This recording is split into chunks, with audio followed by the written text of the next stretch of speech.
and today we will discuss about semester second assignments for the subject Essentials of HRM for September 2022 cycle.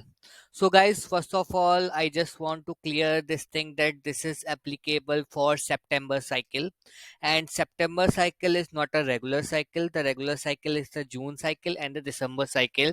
So September cycle is applicable for those students who have not submitted their assignments in the June cycle, or there is a possibility that they might get a copy case in their assignments, so they need to submit in the September cycle. So if you log into your portal, NMIMS portal, most of the students won't see this assignments option. But yes, if you have not submitted in the June cycle, then you will get this option, and once the result will be out, maybe in a couple of days, and if you get a copy case during the for the assignments, then you will get a link to submit the assignment for September cycle, right? So make this thing clear, because many students get confused at how September cycle comes so early and what is the significance of this cycle. So this is pretty much clear. Now, coming to the assignments, so I think all are aware that the assignments contributes 30 marks out of total 100 marks for each subject, and it covers three questions: first, second, third A, and third B. Each question is of 10 marks. Third A is 5 marks, third B is of 5 marks. So each question is of 10 marks, and the maximum word limit is 1000 words. Plus minus 10% is totally fine.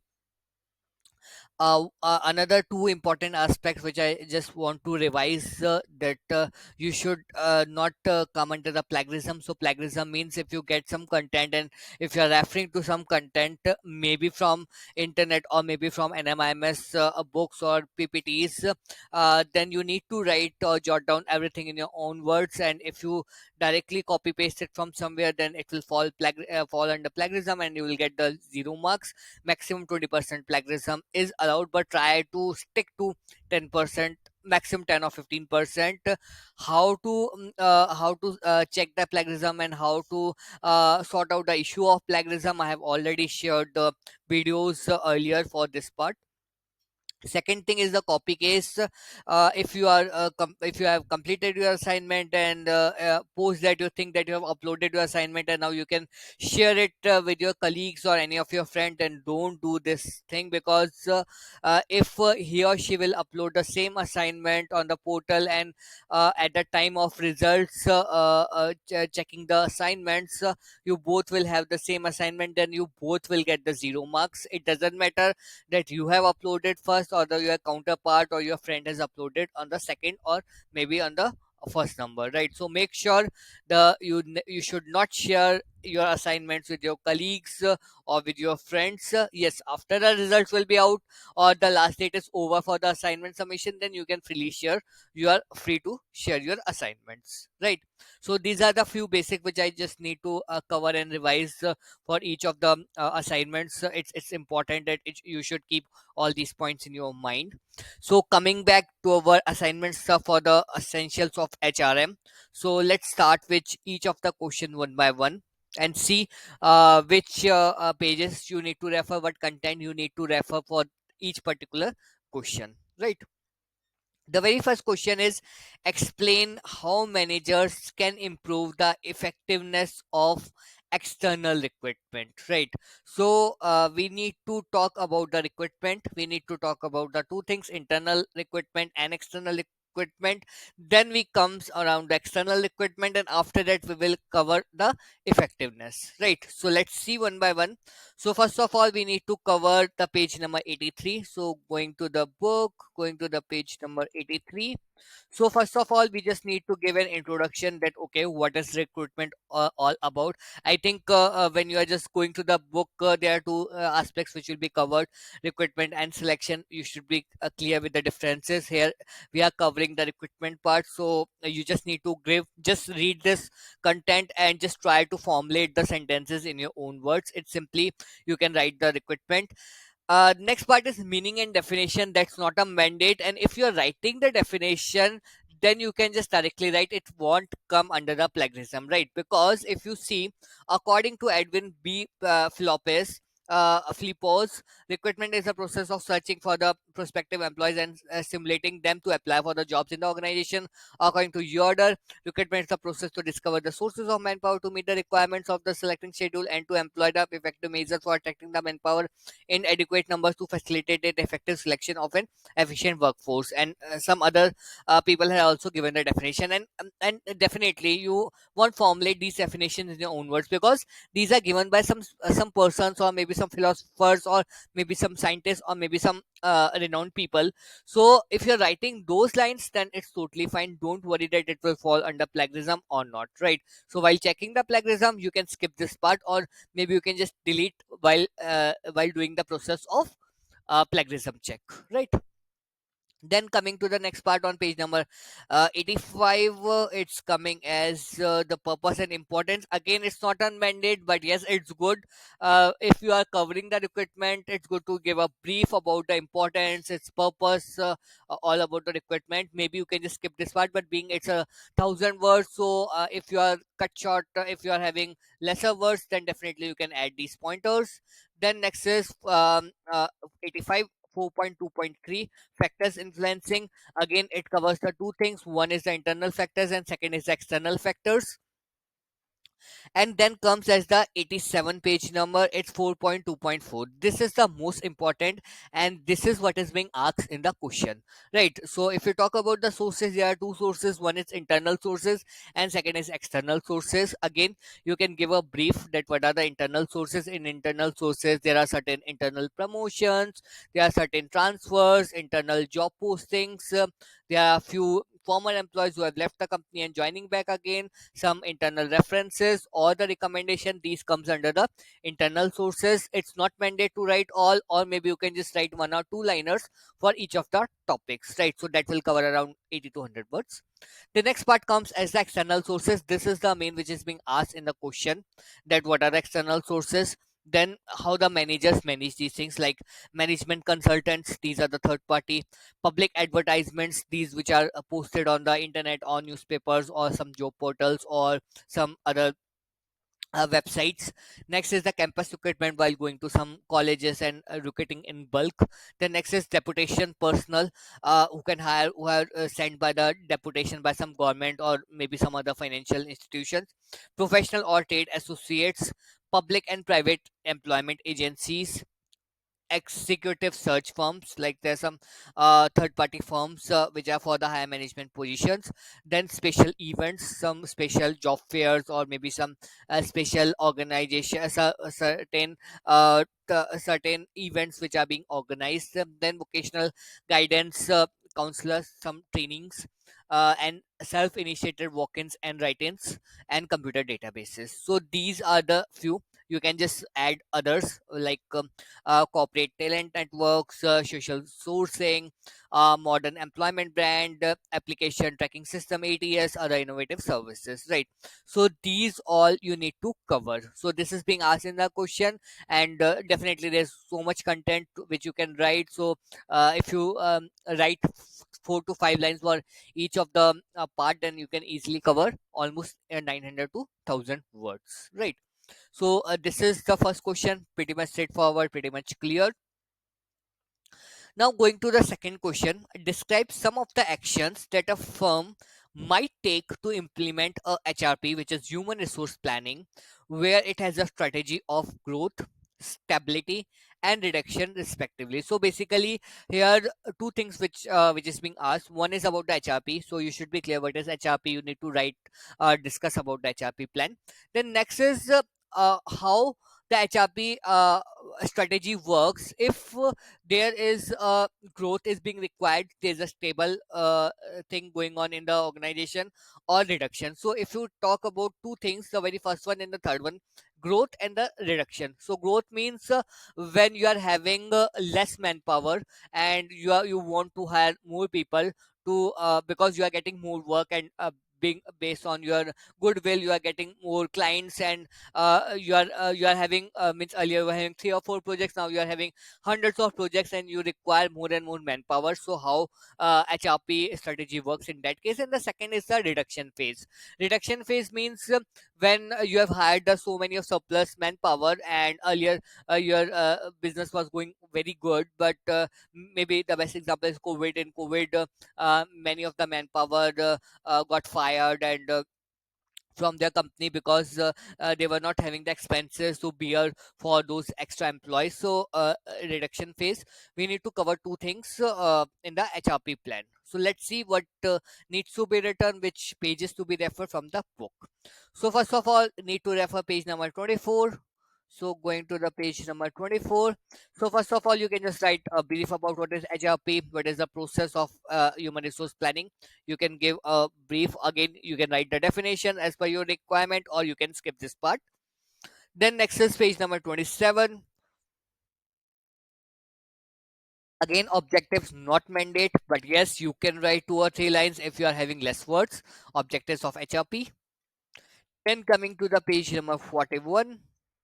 So this is the main thing which you need to write in the question. Strategies to manage the shortage or deficit of manpower. If you're having less power, what you need to be done? What are the certain strategies which you need to follow? Right, like recruiting new employees, rehiring the retired part time, offering incentives, making attempts to reduce the turnover, outsourcing, making current staff to work overtime, hiring temporary employees, redesigning the job process. Maybe if you are from HR background, you are pretty much aware of these things, these terms. If you are not, then maybe you can just research and you can just write 1 or 2 lines of each. Right, it's very basic thing. Like, look at when new employees means you are hiring the new employees maybe from the internal sources or maybe from the external sources. External sources beneficial because you are having very low resources, so maybe you can write these 2 or 3 lines for each pointers, right? Or maybe hiring temporary employees, so for the short temporary or maybe on the contract basis, you are hiring some of the employees as per the need and as per the requirement. And once if you are getting more projects, then you can just make them permanent after a tenure of 6 months or 8 months. So in similar way, it's basic English and basic things which you need to write for each of the pointers. Again, next part is strategies to manage the surplus manpower, right? So here it is the reduction phase, right? So what is extra, what are the plans for the retraining, how the redundant employees find new jobs, how to declare the redundancies, how to consult the unions and staff associations. Because again, it's a tough job to just fire out some of the employees, right? Even you have seen couple of companies during COVID, it was but obvious because they have no other option. But if a normal process going on and if a normal life cycle, then retiring or you can dismissing some of your employees is really very tough job. So you just need to see what are the questions being asked and what are the different ways to just manage, like freezing the requirements of new employees, providing the voluntary retirement schemes, transferring the existing manpower to some other departments, reducing the working hours. Again, the manpower, again, it's not a good thing to just fire the employees. Maybe the better approach is you can reduce the salary maybe up to 80%, so that you can just keep some extra manpower. Laying off, reducing outsource work, training employees to increase the skills and flexibility as per the market trends, expanding business operations. So these are the few ways how you can just manage your extra manpower. So these things you need to write in your second question. Now coming to the third question. Third question is of two parts. Both are interlinked to each other. There's a normally it's a case study where it's they have given a scenario based approach, and in both the answers you just need to explain. It purely up to you how you can explain. It's not a mandate that one person is thinking in that way, the second person also need to think in the similar way. So it's purely judgmental based. You can take your decisions. You can write it in your own way, right? Let's talk about the Jaram's dilemma, which is being asked in the third question. Jaram, GM of the sales, is finding it difficult to decide whom to choose for the position of sales executive in the agro business division ABD of a steel company out of the three candidates. Jaram recently interviewed Varsha, who happens to be a close relative of Jaram. She had worked 4 years in the cosmetic sales division of a retail outlet.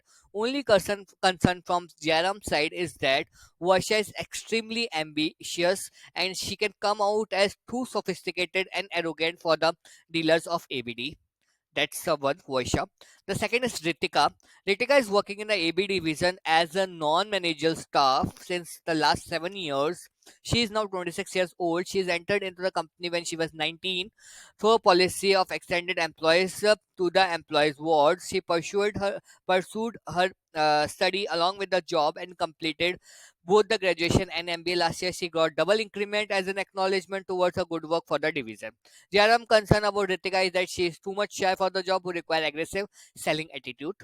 The third one is JRM recently met an Abhishek in a marriage party of the colleague. JRM concern about the Abhishek is that he does not have any work experience currently.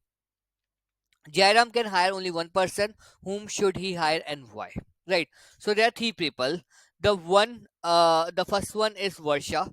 She's a relative. See, just think three perspectives. The very first one is Varsha. She's a relative and she's a good experience. Second one is the internal hiring. Basically, it's an internal transfer. It's an internal source for Ritika, and she is a very great experience, and the only thing is she is shy in nature.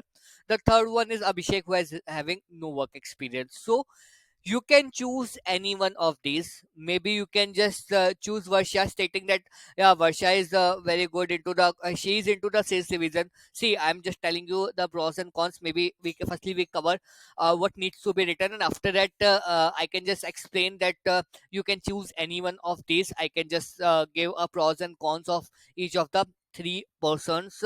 So it's purely judgmental, as I mentioned earlier. So firstly, what you need to write, it's purely a selection process. So make sure selection and recruitment is a different thing, right? So you should be clear with the point, what is recruitment, what is selection. So let's see, here we need to write about the selection. Going to page number 94.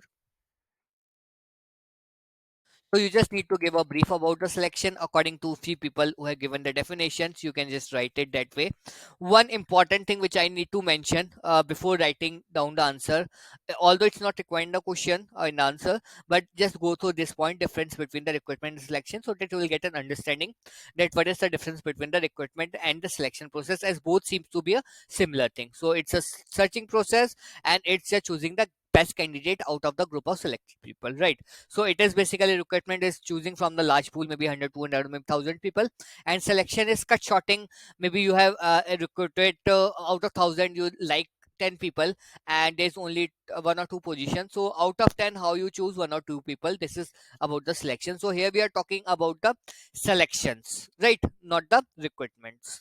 So now page number 96. On page number 96 is mentioned the process of selection, conducting interviews, filing the application, employment test, employment interviews, reference check, physical examinations, appointment letter, and making the final selection. So this is the way. You can just write one or two liners each of these. Then going to the page number 103. So on page number 103, it's an interview. So interview is the last process. Being he was interviewed only one, two more people like Varsha, she had interviewed Ritika and Abhishek, right? Varsha is interviewed, Ritika is pending, and Abhishek is pending. So maybe a interview process is required for rest of the two people.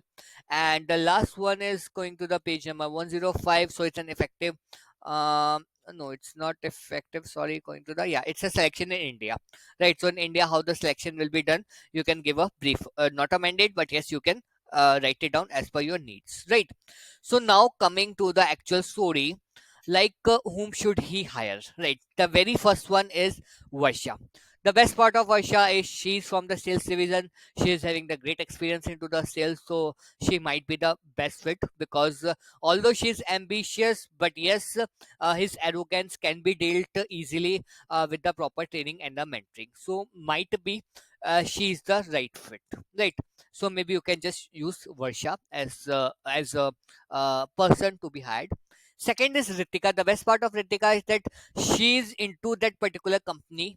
So the plus point out of all three people is she know the insights of the company, right? If you work for the company for 3, 4, 5 years, you will get a lot many things of the company. The best part is she's working with the company and she's an extraordinary performer because she get the double the salary, almost double increment based off on her performance. She has an MBA, so she is a great fit for this. The only thing is shy nature, so maybe while doing the proper trainings, certain sessions, guidance, mentoring, the shy part can be moved out, right? So maybe you can use Ritika or maybe use Varsha. For my Ritika is the best suitable guy for best suitable candidate for this particular position. Abhishek does not have any experience. Nothing was mentioned in the question as well. Maybe after taking the couple of interviews, we get to know more about the Abhishek, right? So for me, Abhishek is at the third number. Second number is Varsha, and the first one is Ritika. It's purely up to you. You can just put first as the Varsha or Ritika, right? But Abhishek is again definitely on the lower side because in the question also it's not mentioned about the Abhishek. So maybe you need to skip the part of Abhishek, right? Now coming to the third B question, how will he manage the issue of internal candidate Ritika? Will she be promoted? Or if not, how Jairam should communicate it to her? So here there are two things. One, if she get promoted for this sales position, then as I discussed earlier, then that the best part is proper training and proper motivation and proper guidance is required. And if she is not promoted, then how the thing can be communicated, because that is the only thing which is lagging in comparison to Varsha. But besides this, everything is great in case of Pritika. So let's see how Jairam will manage this kind of issue. So going to the page number 167. So the most important, as we discussed, training for the promotion, right? So for her, training is completely mandate, because shy is the most important means attribute which should not be there for the sales division. So a proper training, a proper guidance is required, and after that it comes is the method of training. How she can get the training? You can just write some selective selections, multiple managements, certain training self instruction based.